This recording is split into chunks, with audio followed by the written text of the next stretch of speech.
on se retrouve aujourd'hui pour faire le budget du mois d'août 2024. Nous sommes le 31 juillet et il fait une chaleur terrible. J'avais commencé à remplir la première case de mon budget quand ma perche est tombée. Voilà. Donc du coup, je me suis permis de mettre une somme sans vous. Mais c'était pas prévu que je le fasse sans vous. Donc c'est parti. Je disais donc, avant que tout s'écroule, que nous avons pour le mois d'août des revenus à hauteur de 4 857,30 €. Donc, dans ces 4 857,30 €, nous avons nos salaires. J'ai eu un petit rattrapage de primes que mon employeur me devait et nous avons 320. Donc, je vous ai déjà dit que je ne détaillais pas nos différents salaires. Voilà. Et dans ces 4 857,30 €, par contre, nous avons 325 € de remboursement des impôts que je rentre dans les revenus parce que c'est des remboursements sur les impôts sur les revenus. Voilà. Donc du coup, pour moi, c'est des revenus. C'est des revenus qu'on nous a trop enlevés. Voilà. Lors du prélèvement à la source, donc du coup, on a 325 € d'impôts et le reste, c'est du salaire entre mon mari et moi, tout mélangé. Donc nous, on met toujours nos deux salaires en commun et après, on se sert en commun de notre budget. Voilà. Les seules choses qu'on a en budget personnel, c'est donc les fameux virements qu'on se fait tous les mois qui vont sur chacun de nos comptes perso. Donc en général, entre 100 et 200 € quand tout va bien. Et peut-être moins quand on en aura un petit peu moins de budget. Voilà, donc moi, du coup, j'ai 38 ans, moi c'est Kate, du coup j'ai 38 ans, je suis mariée, nous sommes propriétaires de notre maison et nous avons acheté un appartement locatif aussi. C'est ça d'ailleurs qui nous change beaucoup notre budget, ce qui est normal, hein. Cet appartement locatif, donc je vous disais que je l'avais acheté pour qu'en fait les loyers soient un équivalent de petite retraite en plus, de complément de revenus lors de notre retraite. Donc quand nous serons à l'âge de la retraite, nous aurons fini de payer notre appartement locatif et du coup les loyers, ça sera du salaire en plus. Voilà, vu qu'on perd quand même beaucoup de salaire quand on va en retraite. Surtout qu'en fait, je sais pas si je pense pas avoir eu l'occasion d'en parler avec vous dans mes vidéos précédentes, mais en fait nous, avec mon mari, donc on a des salaires, en gros, les salaires normaux sont à 4 200 € et tout le reste en fait, c'est essentiellement des primes. Donc soit des primes vacances, soit des primes de 13e mois, soit des primes bonus, soit des primes d'intéressement. Mais en fait, ce sont des primes, c'est des choses qui ne comptent pas forcément pour la retraite. Voilà. Donc forcément, nos salaires qui en moyenne sont plutôt bons, en fait, ils seront comptés à partir des 4 200 € de base. Voilà. Donc c'est pour ça que moi, ça me tenait à cœur de prendre un appartement locatif pour avoir un petit complément de salaire sous forme de loyer. Voilà, mais bon, pour l'instant, il ne nous appartient pas, il est encore en fin de construction, n'est pas encore terminé. Pour l'instant, nous ne le louons donc pas encore, mais par contre, nous avons commencé à payer les emprunts depuis le mois de juillet. Donc on a fini le dernier, on a débloqué entièrement l'emprunt. Et là, maintenant, on commence à payer les emprunts. Et là, sur le mois d'août, ça va être la première fois que mon échéance sera complète. Voilà. Le mois dernier, on était à 690 € et là, on passe à 750 à peu près. Je crois un petit peu moins, parce que je crois que 750, c'était avec l'assurance des murs quand on est propriétaire, mais qu'elle, on paiera que quand on aura un loyer, un locataire et un loyer. Voilà, donc c'était une petite présentation rapide. Donc, nous, comment on fonctionne? On met donc nos deux salaires sur notre compte de revenus, nos comptes de revenus. On les met ensemble. En fait, tout simplement, mon mari reçoit son salaire sur son compte personnel, qui est l'équivalent de son compte de revenus, et il me reverse en totalité son salaire sur le mien. Et après, moi, je fais le dispatch sur nos autres comptes. Donc, à partir de notre revenu remis en commun, j'envoie ce que j'ai besoin pour les prélèvements, donc ce qui correspond chez nous aux dépenses fixes. Voilà. Pour nous, tout ce qui est dépenses fixes, je le disais sur ma vidéo de Google Sheet, Pour nous, tout ce qui est dépenses fixes, ce n'est pas forcément des montants fixes, c'est tout simplement quelque chose qu'on a de manière récurrente, qu'on a tous les mois ou tous les ans ou tous les trimestres et pour lequel on a signé un contrat et en général, on a des échéanciers. Donc en fait, par fixe, on entend plutôt qu'elles sont prévisibles, on va dire. Elles sont beaucoup plus prévisibles que des dépenses variables ou des enveloppes qui pour moi sont en fait des dépenses variables. Voilà. Donc du coup, de ces 4 857 € qui sont sur mon compte du coup de revenus, puisque le salaire de mon mari est arrivé sur son compte de revenus et il l'a reversé sur le mien. Donc maintenant, en solde, j'ai 4 857,30 €. Je fais partir le montant dont j'ai besoin dans les prélèvements, dans mon compte de prélèvement qui est sur la banque Crédit Agricole. Après, je fais partir ce dont j'ai besoin sur les enveloppes CV qui pour moi est dans un compte Boursorama. Après, je fais partir nos budgets perso sur nos différents comptes personnels, nos 2 comptes personnels qui sont sur Fortuneo. Et après, je fais des envois, des virements sur nos livrets A et LDD si on a la possibilité d'épargner en début de mois. Alors, je dis si parce que jusqu'à présent, j'ai pratiquement toujours épargné en début de mois. Pratiquement toujours, hors exception. Mais ce mois-ci, vous allez voir, malheureusement, non. Mais bon, c'est pour la bonne cause. C'est parce que forcément, qui dit budget du mois d'août dit budget vacances. Donc voilà. Donc on peut commencer. Donc voilà, comme je vous ai dit, j'ai rempli les 4 857,30 € qui sont donc l'équivalent de revenus, enfin ce n'est pas l'équivalent, ce sont nos revenus réels agrémentés de la prime, enfin du remboursement de 325 € des impôts. Donc ça, on les a en réel. Mon salaire, je le touche 5 jours ouvrables avant la fin du mois et mon mari, le sien, touche son salaire, il le touche 3 jours ouvrables avant la fin du mois. C'est toujours comme ça que ça se passe. Voilà. Et donc, je pars toujours d'un solde réel. Voilà. Pour faire mes prévisions. Donc, après, je prévois sur mon compte de prélèvement, la CAF, pour 245 €. Alors, vous allez me dire, la CAF, c'est un revenu. Vous avez d'ailleurs totalement raison. Mais pourquoi je ne le compte pas dans mon solde de compte de revenus? Parce que je vous ai dit que je partais d'un réel. Alors que la CAF, aujourd'hui, je ne l'ai toujours pas touché. Je vais le toucher que le 5 août. Donc moi, comme j'aime bien partir d'un réel, eh ben, je préfère le prévoir dans mon compte de prélèvement. Et en plus, comme j'expliquais dans d'autres vidéos, je le touche au 5 du mois, exactement le même jour que je paye les études, enfin je mets études enfants, mais c'est la crèche et c'est la crèche surtout, que je paye le 5, comme le même jour que je reçois la CAF. Donc en fait, ça me déduit directement 245 € sur mon paiement, sur mon prélèvement de la crèche. En gros, c'est ça. Donc du coup, on reçoit normalement 245 € de la CAF. Pour les bébés, j'envoie 50 € dans les livrets. Vous allez me dire encore, les livrets, c'est de l'épargne, Kate. Bah oui, mais comme je vous disais, pour moi, ça, c'est une dépense fixe. Donc, ça, c'est quelque chose, je ne dérogerai pas. Je ne déroge pas. J'essaierai de couper dans d'autres catégories avant d'attaquer celle-ci. Voilà. Donc, pour moi, ça sera toujours 50 € pour les enfants. Enfin, vraiment, tant que je peux. Et si vraiment je ne le fais pas, c'est que là, ça va mal, quoi. Mais bon, voilà. Donc 50 € pour les enfants. Donc comme j'ai 2 bébés, un de 3 ans et demi et un de presque 8 mois, du coup ça fait 25 € chacun. EDF, j'en ai pour 178 €. Voilà. Donc là, c'est les prélèvements mensuels. Donc c'est une mensualisation et notre régule sera en avril 2025. Donc c'est là qu'on aura une grosse surprise ou non. Mais bon, je pense que c'est quand même parti pour bien augmenter. En eau, nous sommes à 37 €. Pareil, c'est une mensualisation. Et là, cette fois-ci, on aura la régule Alors, habituellement, avant, c'était en décembre. Nous avons changé de fournisseur d'accès d'eau en début d'année. Et il me semble qu'ils m'ont mis que du coup, la facture de régule serait en janvier, cette fois-ci. Donc, normalement, en janvier 2025, je saurai si on a augmenté notre consommation d'eau ou non. Orange, donc nous avons les téléphones, Internet. Voilà. Et je paye 90 €.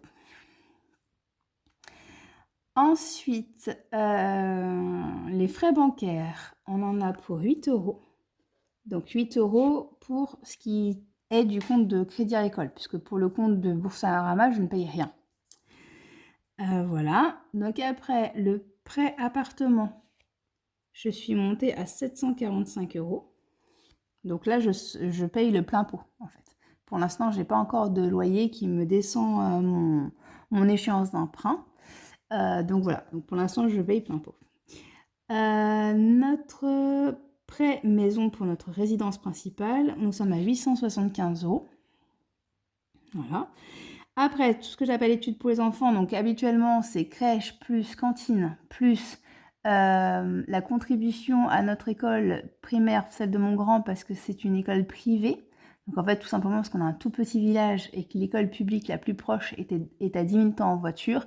Donc la mairie associée à notre église a décidé de créer une école, voilà, donc une toute petite école, sauf que du coup c'est une école privée. Bon, on ne paye pas grand chose, c'est 25 € par mois en contribution, et en plus en cantine on a 3 € de frais de repas, ce qui est largement raisonnable, et en frais de garderie nous sommes à 50 centimes la demi-heure. Franchement, et encore, on payait rien là jusqu'à juin, 50 centimes, ce sera qu'à partir de septembre. Donc, franchement, c'est pas grand chose, donc ils sont vraiment super, on a de la chance. Et donc il y a la crèche, il y a l'école, donc là en ce moment l'école il n'y en a plus à payer, mais il y a aussi du coup dedans le centre aéré.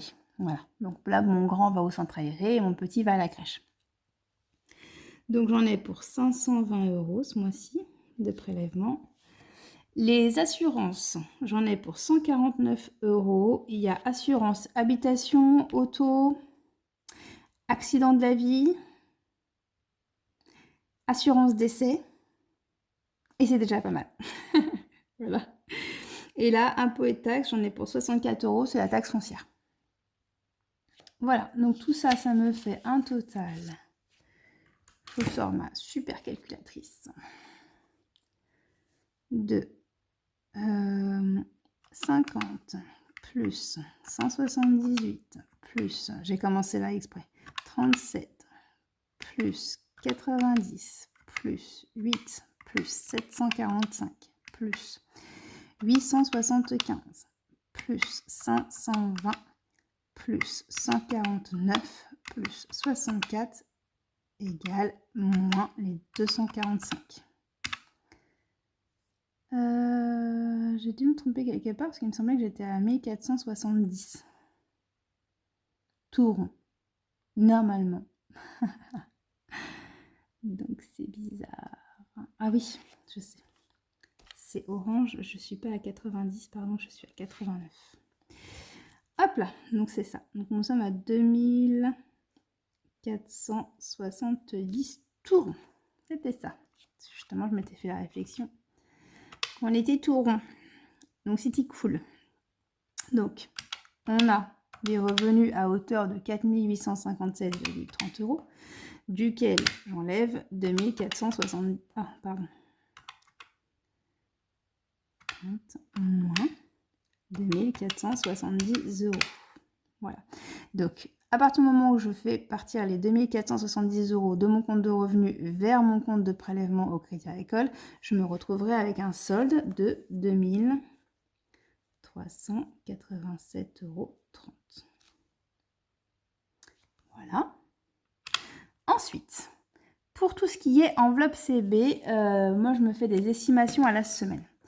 Donc, ce mois-ci, normalement, aurait dû être un mois à 5 semaines quand j'ai des semaines normales. Sauf que j'ai décidé d'avoir des semaines bizarres. Et là, vous vous dites, qu'est-ce qu'elle va me sortir? Donc, en fait, comme nous sommes en vacances, j'ai décidé que toute la période où je suis en vacances comptera pour une seule et unique semaine. Donc, du coup, en fait, pour la première semaine, j'ai décidé que nous emmènerions la première semaine du 31 juillet.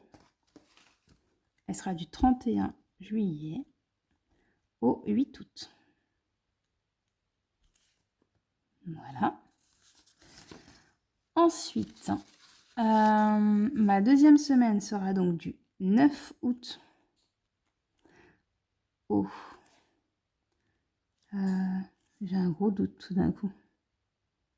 Oh, alors 31. 8. Donc 30, 29, 28, 27. C'est ça. Hop, ici, c'est du 26. 26, 25, 24, 23, 22, donc au 22. Et là, c'est bien le 21 août. Voilà, donc nous partons du 8 août au 21 août. Donc du coup, j'ai décidé que cette semaine-là, qui est presque équivalente à 2 semaines en fait, je la compterais qu'en une seule semaine. Et j'ai décidé que du coup, on compterait qu'une semaine sur presque 10 jours là. Voilà. Donc, pour la partie course, je compte en moyenne 20 € quand nous sommes mon mari, moi et nos 2 enfants. Et je compte 30 € quand mes parents sont là. Normalement, quand je n'ai qu'un seul de mes parents, je comptais 25, mais franchement, au mois de juillet, j'ai vu que quand on en est un ou deux, ça change pas le fait qu'on augmente notre budget courses. Encore une fois, mes parents, je ne paye pas les courses pour eux. Des fois, on s'arrange entre nous, ça revient un peu au même, on s'offre des courses, l'autre nous offre des courses la prochaine fois, enfin, etc. Mais en gros, ce qui fait qu'on augmente le budget, c'est juste qu'on a plus de moments de convivialité. C'est-à-dire que quand mon mari et moi, on est ensemble, on va prendre peut-être un petit verre d'apéro une fois dans la semaine. Quand mes parents sont là, ça va être plus 2-3 fois, 2-3 soirs. Voilà, ce sera plutôt le vendredi, samedi, dimanche. Alors que quand mon mari et moi, on est tout seul, ça sera peut-être que le samedi soir. Enfin voilà, en gros, c'est ça l'idée. Donc du coup, on prévoit 10 € de plus par jour pour pallier à ces moments de convivialité. Il y a aussi le fait que mes parents, quand ils sont là, mangent beaucoup plus de viande, de poisson, de coquillages crustacés, des choses comme ça. Alors que nous, on a tendance à... Je ne vais pas dire qu'on est végétarien parce qu'on ne l'est pas du tout, mais on a tendance à avoir finalement une alimentation plus légère, on va dire, quand mes parents ne sont pas là. Juste pour information, donc... qui a son importance ou non, je suis portugaise. Et donc mes parents sont portugais et dans nos origines, on a quand même tendance à avoir une alimentation plus conséquente en quantité que la moyenne des Français. Voilà, donc mon mari, lui, est français, du coup. Donc voilà, donc quand on est que tous les deux avec les bébés, on mange un peu plus légèrement, et quand mes parents sont là, on mange un petit peu plus, et on s'en plaint pas, hein, qu'on soit bien clair. Mais du coup, quand ils ne sont pas là, je compte 20 € par jour. Quand ils sont là, je compte 30 € par jour. Donc là, du 31 au 8, nous avons 9 jours. Si je calcule bien, donc 31, 1, 2, 3, 4, 5, 6, 7, 8, 9 jours, fois 30. Ok? Donc du coup... Pour la première semaine, j'ai prévu... J'ai pas le bon stylo là. Excusez-moi. Il est là. 270 €. Hop. Deuxième semaine, mon mari et moi serons au Brésil. Nous laissons nos 2 enfants avec mes parents. Donc, comme je vous ai dit, mes parents payent leurs courses. Par contre, j'aimerais bien quand même leur laisser un budget pour nourrir les petits. Du coup, j'ai compté 10 € pour eux, sachant que je n'ai rien compté pour nous puisque nous avons pris un voyage all inclusive. Donc, nous n'avons normalement rien à rajouter à part quand on prend des petites boissons en plus, des choses comme ça. Mais en tout cas, en termes de nourriture, pour notre voyage, je ne compte rien. Donc, pour les courses normales, je vais prévoir 10 € par jour que je laisserai à mes parents. Donc du coup, on a 13 jours entre le 8 et le 21, donc entre le 9 et le 21, donc 9, 10, 11, 12, 13, 14, 15, 16, 17, 18, 19, 20, 21. Donc 13 jours. 13 jours où je vais compter 10 € par jour. Donc je laisserai à mes parents 130 € pour la partie course des petits. Après, à notre retour, mes parents sont avec nous. Ça, c'est facile. Mes parents sont avec nous donc jusqu'au 26. C'est pour ça que j'ai stoppé ma semaine au 26. Donc, comme ils sont là les 5 jours entre le 22 et le 26, je compte 30 €. Donc, 5 fois 30, on est à 150. Et la dernière semaine de mon mois d'août, elle sera donc du 27 au 31. Et donc là, je compterai que 20 € par jour. Et donc, ça fera 20 fois 5. Donc là, on sera à 100. Donc les 100 plus les 150 plus les 130 plus 270, nous sommes à un budget total de 650 € pour les courses. Voilà pour ça. Pour les transports, j'ai l'habitude de compter 7 € par jour travaillé. Je vais faire une petite entorse à mon calcul habituel. Je vais calculer 7 € par jour tout court. Pourquoi? Parce qu'en fait, tout simplement, je veux laisser un peu d'essence dans ma voiture au cas où mes parents auraient un souci avec la leur, qu'ils puissent emmener mes enfants, qu'ils puissent sortir, qu'ils puissent y aller. Je prévois en fait une petite réserve d'essence pour eux.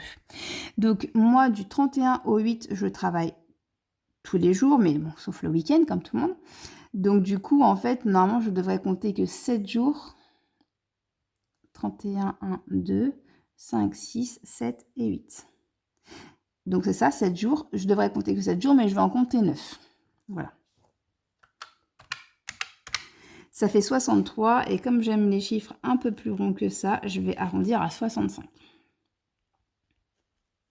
Et je vous mets 65 dans mon budget total parce que les autres jours du mois, les autres semaines, pardon, je n'en prévois pas. Donc, la semaine 2, je vous ai dit que c'était la semaine où nous étions en voyage. La semaine 3, nous sommes revenus de voyage, mais nous sommes encore en vacances. Et la semaine 4, nous sommes revenus de voyage et nous sommes toujours en vacances. Voilà, je reprends le 3 septembre, après la rentrée des classes. Voilà pour la partie transport. La partie santé. Nous avons, je prévois en général 10 € par semaine, en au cas où. Ok. J'ai une petite particularité, c'est que mon prélèvement de mutuelle, il n'est pas dans les prélèvements dépenses fixes, il est compris dans mes enveloppes CB parce que je voulais tout mettre dans la catégorie santé, je voulais que ma catégorie santé soit au même endroit.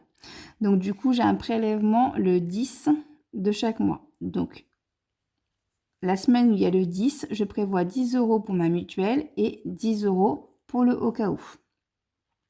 Les autres semaines, c'est 10. Donc, nous sommes à 50 pour ce mois-ci. Entretien maison. Donc, je prévois 50 la première semaine parce que y a 9 jours et qu'avant de partir, on va peut-être essayer de faire des petites choses. La deuxième semaine, autant vous dire qu'on sera en vacances. Voilà. Et les 2 dernières semaines, comme on sera encore un petit peu en vacances, mais qu'on sera en train de déprimer d'être revenu, on sera à 30. Voilà, je pense qu'on ne se lancera pas dans des gros travaux à ce moment-là. Et puis aussi, on voudra profiter de nos bébés parce que forcément, on ne les aura pas vus pendant 14 jours. Et franchement, on fait nos kékés, pour me parler de manière un peu plus familière. On fait nos kékés, mais c'est pas gagné qu'on ne souffre pas un peu de la distance. Voilà. Il y a le côté où on a envie de profiter, c'est entre guillemets notre dernier voyage, ça je l'ai déjà expliqué dans pas mal de vidéos, parce qu'après mes parents ne se voient pas forcément garder 2 enfants capables de marcher et courir partout. Vu que mon deuxième pour l'instant ne marche pas, vu qu'il n'a que 8 mois, il n'aura donc que 8 mois et demi quand nous partirons, même moins que ça. Du coup, en fait, pour l'instant, pour eux, ça leur a semblé gérable. Donc, en gros, ils nous ont dit, profitez les enfants, faites-vous un beau voyage, entre guillemets, un dernier beau voyage jusqu'à nouvel ordre, tant qu'on a la possibilité de les garder. Donc, en fait, c'est comme ça que ça s'est passé. Mon mari et moi, on est des férus de voyage, vraiment. Et donc, du coup, mes parents ont voulu nous faire plaisir. C'est adorable. Donc du coup, on part en mode, voilà, c'est le dernier, on en profite à fond, mais franchement, je ne sais pas trop ce que ça va donner, cette séparation. Voilà. Je m'inquiète pas du tout pour mes enfants. Clairement, eux, ils sont déjà invités partout. J'ai ma sœur qui veut absolument les garder et qui, malheureusement, elle, de son côté, n'a pas pu partir en vacances cette année. Donc du coup, l'avantage, c'est que mes enfants vont profiter à fond de leur tata-tonton qu'ils adorent. Vraiment, ils les adorent. C'est pas ils les aiment, hein, c'est plus que de l'amour. C'est un truc de dingue. Et après, ils vont aller chez mes beaux-parents aussi, qui les adorent aussi. Et puis de toute façon, ils seront H24 avec mes parents à moi chez nous. Donc ils ne seront pas dépaysés. Franchement, je m'inquiète pas du tout. Mais alors pas du tout, parce que nombre de fois où mon fils est parti en week-end chez ma sœur et qu'autant vous dire que ses parents, ils s'en fichent complètement. Je sais très bien que la séparation va être compliquée au début, mais que le lendemain, il n'aura plus rien à faire. Surtout quand je vois le programme que tata et tonton ont prévu, je m'inquiète encore moins. Même le programme que papy, mamie ont prévu et les programmes que les 6 ont prévus. Parce que du coup, ils ont même prévu de se voir vu que nos familles s'entendent très très bien. Voilà, donc voilà, je pense que le plus dur sera pour nous. Mais bon, heureusement, on aura plein de sources de distraction, donc ça devrait le faire. Du coup, 50 plus 60, ça nous fait 110 pour la partie entretien maison. Entretien voiture, on n'a rien de prévu. Normalement, le prochain entretien voiture est prévu que début 2025. On a contrôle technique et vidange en même temps. Jeux, jouets, livres, DVD. Il y a fourniture et tout, c'est la partie un peu plaisir, on va dire. Je prévois 30 € la première semaine. Plus, ah oui non, c'est vrai, plus 5 € pour notre Google Drive que j'ai mis dedans. Notre Google Drive, il est prélevé à hauteur de 2,99 €, mais j'ai arrondi, du coup. Voilà. Je vais juste remettre ça un peu plus au propre. Voilà. On est à 35 €. La deuxième semaine, j'ai Netflix dedans. Donc on est à 30 plus 15, on est à 45. Et les 2 autres semaines, j'ai laissé 30. Vous allez me dire, mais oui, mais vous êtes en vacances, alors voilà. Alors, clairement, les 30 €, c'est plus pour nos enfants. C'est pareil, je pense que ça sera dans le budget qu'on laissera à mes parents. Comme ça, s'ils ont envie de leur acheter des petits jouets, des trucs comme ça. Oh là là, ça a tout bavé. Non, c'est moche. Pardon.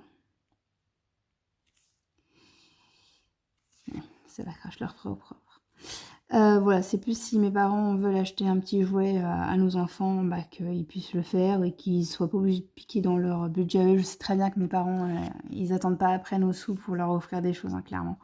Mais bon, j'aimerais autant limiter aussi les frais alors que nous, on part en vacances, quoi. Voilà. Tout ce qui est cadeau, oui, donc ça fait un total de 140 €. Donc c'est 135 plus 45 plus 60 égale 140. Hop, cadeau, j'ai prévu, ah oui, 50 €. 50 € la première semaine, plus les 10 habituels de au cas où. Parce que les 50 €, il y a la filleule de mon mari qui a fêté son anniversaire aujourd'hui. Voilà. Et du coup, on prévoit le cadeau pour quand on la verra. On l'achètera la première semaine de août.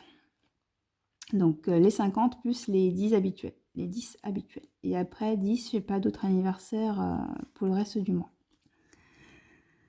Donc ça fait 90 €. Ensuite, tout ce qui est sport, loisirs et sorties. Alors, c'est pas loisirs, c'est invitation et sorties.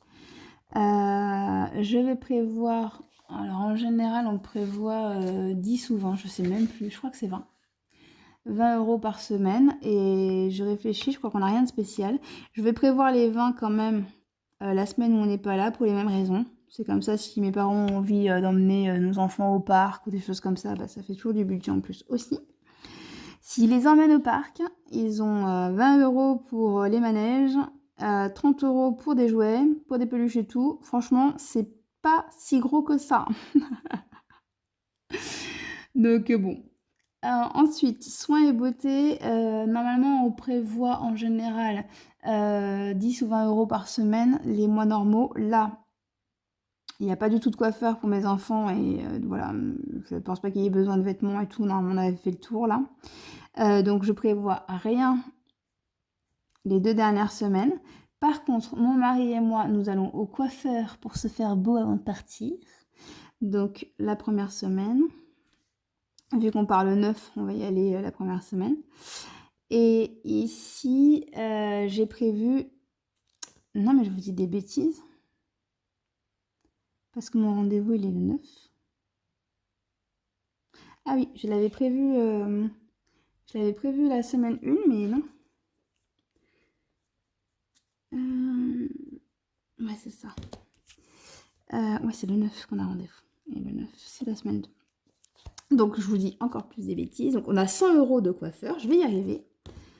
Hop, donc, rien la première semaine. 100 € de coiffeur. Et j'ai prévu 200 € de budget vêtements pour quand on sera au Brésil. Voilà. Parce qu'en général, j'aime beaucoup les magasins brésiliens. Moi, j'en connais au Portugal. En général, les vêtements sont très colorés, très festifs, plutôt bien taillés et très adaptés à ma morphologie de latine. Donc, je me prévois 200 € éventuellement de vêtements et 100 € de coiffeur pour mon mari et moi. Donc, ça fait 300 en tout. Voilà. Et on est donc à 80. Et vacances. Je vais vous faire le petit budget en bas. Nous avons des sorties extra qui sont hors ce qu'on a déjà payé, qui sont de l'ordre de 550 € par personne. Donc ça fait 1100 €. Ils appellent ça le pack plus. Donc franchement, on va pas se priver, on va les faire. Je prévois en pourboire, parce qu'on prévoit toujours des pourboires vu qu'on va avoir des guides et des chauffeurs, 150 €.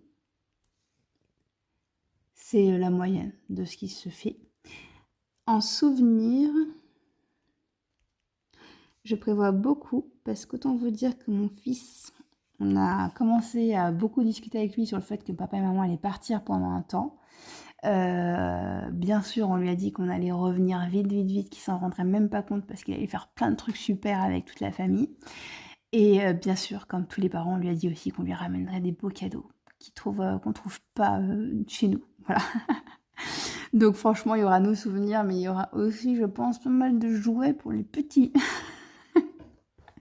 Donc franchement, cette catégorie-là, je la prévois large. Voilà. J'ai prévu ce que j'appelle en boisson plus, parce qu'il y a une spécialité au Brésil qui s'appelle la caipirinha. Et mon mari et moi, on est fans. Mon père nous en fait régulièrement. Donc c'est un cocktail brésilien. Et je pense que quand on va être dans le pays même, on va pas se priver non plus. Alors, vacances, repos, plus caipirinha, on est au top. Et donc, on a prévu un budget de timbre de 10 € pour écrire à tout le monde, envoyer des belles cartes postales. Donc, tout ça, ça nous fait un budget de 1100 plus 150 plus 480 plus 60 plus 10 égale 1800. Voilà. Donc, dans mon épargne vacances, j'ai mis de côté 1200 €. Clairement, si on la met à 0, on s'en fiche. C'est là pour ça. Donc, du coup, j'ai prévu 1200 € qui sont dans mon épargne. Et donc, au budget, je prévois 600 € que je mets donc sur la semaine 2. Voilà.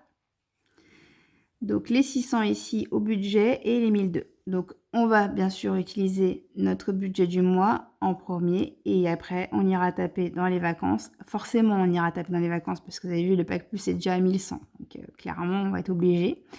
Donc, il y aura au moins 500 minimum et après, on va pas se priver là-bas. Hein, c'est pas le but. Si on économise tout ce temps, qu'on fait autant d'efforts tout ce temps, c'est pas pour se priver à la fin, justement. C'est pas pour se priver dans les choses qui comptent vraiment le plus pour nous. Pour moi, cette méthode, le budget base zéro et les économies à la semaine avec en se maintenant des budgets d'enveloppe, CB, peu importe, CB pour moi, espèce pour beaucoup d'autres, le but c'est ça. C'est exactement ça. C'est pouvoir se faire plaisir pour les projets ou pour les choses qui nous tiennent à cœur. Donc là, c'est clair. On fait péter la carte bleue. Voilà. En gros. Voilà pour vous expliquer mon budget enveloppe CB. Donc c'est comme ça que je l'ai déterminé. Et donc, je reporte les montants ici.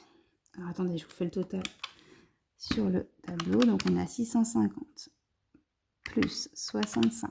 Est-ce que vous me voyez toujours? plus... Ah ouais, d'ailleurs, vous voyez peut-être pas le bas. Si, c'est bon.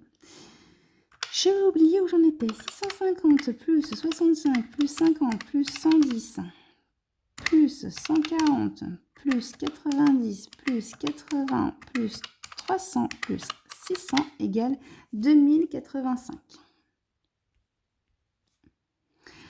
Voilà, je ferai les totaux plus tard. C'est pas ce qui est le plus important par semaine. Et après, bon, on fera un suivi par semaine. Donc, j'ai prévu de vous faire le suivi avant de partir en vacances. Donc, la veille de mon départ en vacances, le 8. Donc, il se termine mon budget de la première semaine, il se terminera le 8. Je vous ferai les bilans le 8. Et après, je vous fais le bilan au retour des vacances. Pas sûr que je le filmerai le 21, mais en tout cas, comme ça sera en gros notre budget vacances, c'est la semaine 2, en gros. Alors, la semaine 2 plus les 1800 €, parce que même si, en fait, tout de là, enfin, là, il y a quand même les 200 € de vêtements. Mais de là à là, c'est un budget qui n'est pas pour nos vacances, mais qui sera pendant notre semaine de vacances. Donc, et je vais les sortir.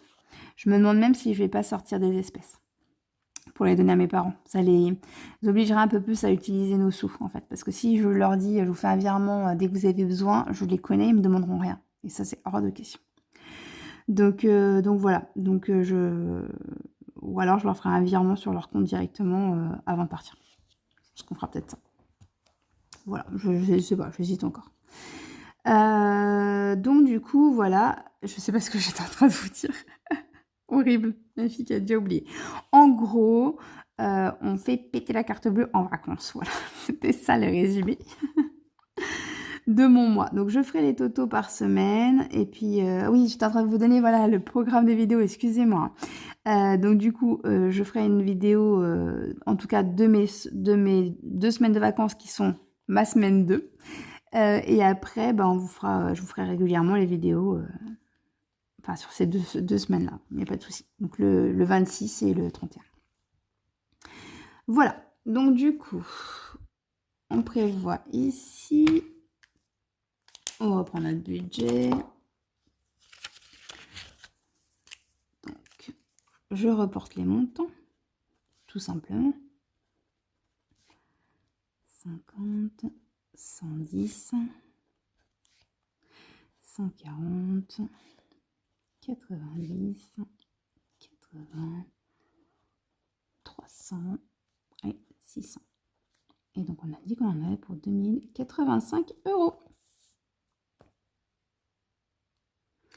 Et j'ai fait une bêtise, parce qu'en fait, je vous ai mis le réel ici, mais c'était pas celui-là, c'était... Voilà, bon, c'est pas grave. Je vais chercher du blanco. Du blanco. Je sais pas. Et je vais le faire à la main, parce que comme je mettrai du blanco, je réécrirai par-dessus. Donc, on a dit qu'on partait de 4 857,30 € sur notre compte de revenus. On lui enlève 2470 € qui partent sur notre compte de prélèvement et on lui enlève 2085 € qui part sur notre compte, n'importe quoi, 2387, 30 moins 2085, on lui enlève 2085 € qui part dans notre compte d'enveloppe CB. Donc on a un compte sur Boursorama qui est entièrement dédié à ça. C'est notre compte d'enveloppe CB. Il nous restera 302,30 €.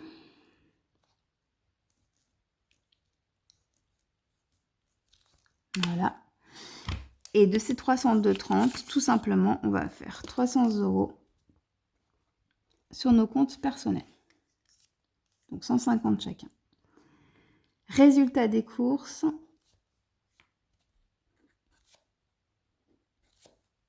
On a un solde de budget de 2 €. Oui, c'est ça. 2,30 €. Oui, puisque je suis à 302,30 € ici. Du coup. Voilà pour notre budget du mois. Alors, c'est un budget pas du tout raisonnable parce que clairement, j'avais de quoi mettre de côté. Mais en même temps, dernier voyage, c'est pas le moment d'être raisonnable. Voilà. Donc, je disais sur la vidéo précédente, pour tenir sur la longueur, il faut que la méthode nous plaise, se trouver des supports qu'on adapte régulièrement pour qu'ils nous plaisent. Donc moi, aussi bien Excel que les supports papier, franchement, j'aime les deux. et du coup, mon Excel change régulièrement, mes supports papier changent très régulièrement parce que je crois que j'ai pas fait un mois identique depuis que j'ai commencé à vous faire les vidéos, en mai. Et j'avais déjà un autre support en avril quand j'ai commencé à le faire vraiment sur papier. Voilà, donc mais en fait, on adapte au fur et à mesure pour tenir nos objectifs et plus nos objectifs nous tiennent à cœur, enfin, c'est ma vision des choses et plus c'est facile de se priver, le reste du temps, enfin, priver, façon de parler, c'est qu'en fait, c'est simple, au quotidien, mon choix, c'est, tu veux partir au Brésil ou tu veux t'acheter ça? Ah bah non, je veux partir au Brésil. C'est comme ça que ça se passe entre le petit ange et le petit démon qu'il y a dans ma tête. Le petit démon, il dit: «J'achèterais bien ce pantalon ou cette belle chemise, ou cette belle tunique maintenant», et mon petit ange, il fait: «Non, non, non, tu te souviens que tu as un voyage et que tu aimerais vraiment le faire, que c'est quelque chose qui te ferait bien plaisir. En plus, c'est l'une des dernières fois que tu pourras le faire», et là, mon petit ange, il gagne. Voilà, en gros. Voilà l'idée. Bon, bah, je n'ai plus rien à vous dire pour la partie budget du mois d'août. On est déjà à 41 minutes de budget de vidéo, pardon, donc c'est très bien. Je vais m'arrêter là. J'ai fait des vidéos beaucoup trop longues, je trouve, mais je l'ai dit la dernière fois, je suis bavarde. J'ai pas j'ai pas d'excuses à donner à part le fait que je suis bavarde. Je suis désolée, je suis comme ça. Donc j'espère que vous passerez une très belle semaine. J'espère que vous passerez un très bon mois d'août, que votre budget se passera au mieux et au plus proche de ce que vous aviez prévu. J'espère que vous profiterez bien de vos vacances aussi. Reposez-vous bien, prenez soin de vous, profitez à fond et je vous fais des gros bisous. Bye bye!